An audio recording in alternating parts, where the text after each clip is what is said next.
Hey, it's Mario here. I'm at a city called Šibenik here in Croatia. It's a pretty awesome place to be at. As you guys see, very peaceful. A lot of islands behind me here. There's a fortress right here. I'm actually at one of the fortresses right now.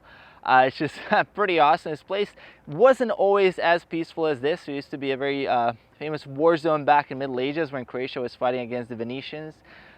Pretty awesome scenery as well. Let me show you guys a little bit.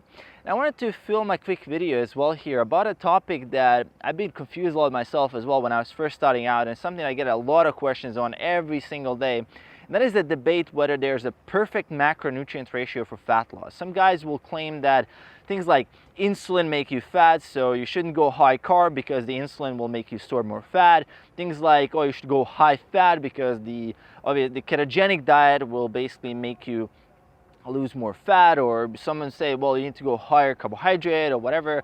And there's been a lot of different types of claims, and we need to understand that a lot of these things aren't based on real research. And if you look at the real research studies, and one that just came out from 2016 by Kevin Hall, who looked at what happens if you compare people who are on a low carb ketogenic diet versus people who are on a high carb, when protein is the same and the caloric deficit is the same, they saw no difference in the amount of weight loss. So in terms of body composition, I mean, the primary goal is obviously to sustain that caloric deficit and to hit your daily protein targets every single day. And that is the consistent effort where you need to be putting in and what you need to be focusing on the most. Those are the main things.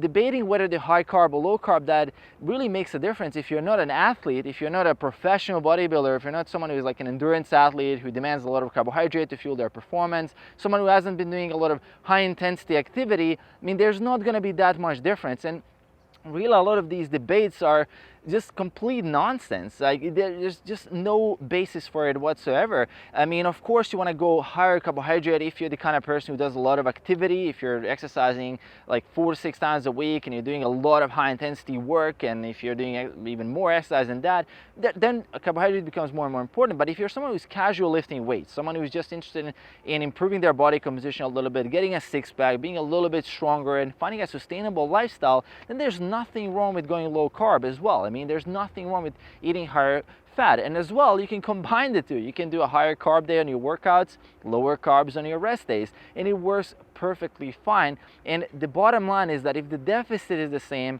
and if the protein is the same, the results are going to be very, very similar. So keep that in mind. Don't get swayed by guys like Gary Taubes or some other guys that are bought into a certain dogma because they wrote a book on low carb diets and now they're claiming that everybody should be low carb. I mean, these things don't make much sense. These guys are just sending out random information because now they are attached to the specific brand. I mean, they're very, very biased even when they look at the research. And if you look at all the unbiased research, and this Kevin Hall study from 2016, they had people in metabolic wards. I mean, that's like the most controlled state that you can be in, and they controlled the intake completely. They controlled all the variables, and they've shown no difference. So keep that in mind. And aside from that, I mean, to set up your macros, a quick roundup summary.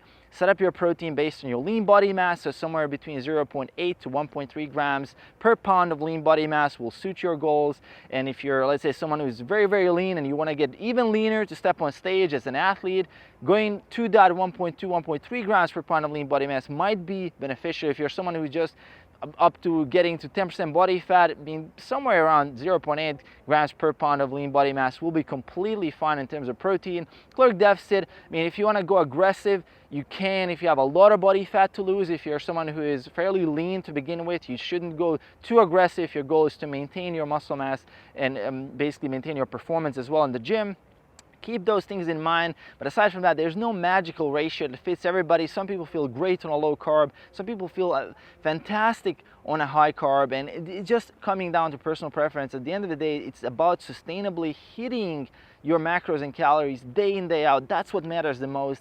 And we can always debate whether one thing is more optimal, but I want to point out more that it's about sustainability rather than optimizing consistently, because I mean, a lot of things are optimal out there, but do we want to sacrifice so many things and sacrifice sustainability? Because if you lose that, if you lose the consistency, we'll lose all the results. And that's something that is super important to point out. And let me know in the comments below how you guys resonate with this. Have you been caught up in the trap and caught up in trying to find the perfect macronutrient ratio for yourself, doubting your own ratio, even though you've calculated your calories, you're all losing weight, and you're getting in your protein, and you're setting up your carbs and fats to a moderate intake and some decent split. Don't doubt that. I mean, if you're still doubting, let me know in the comments below so we can sort that out. Make sure to hit that subscribe button as well below to support the channel, and I'll see you guys in the next one. Peace.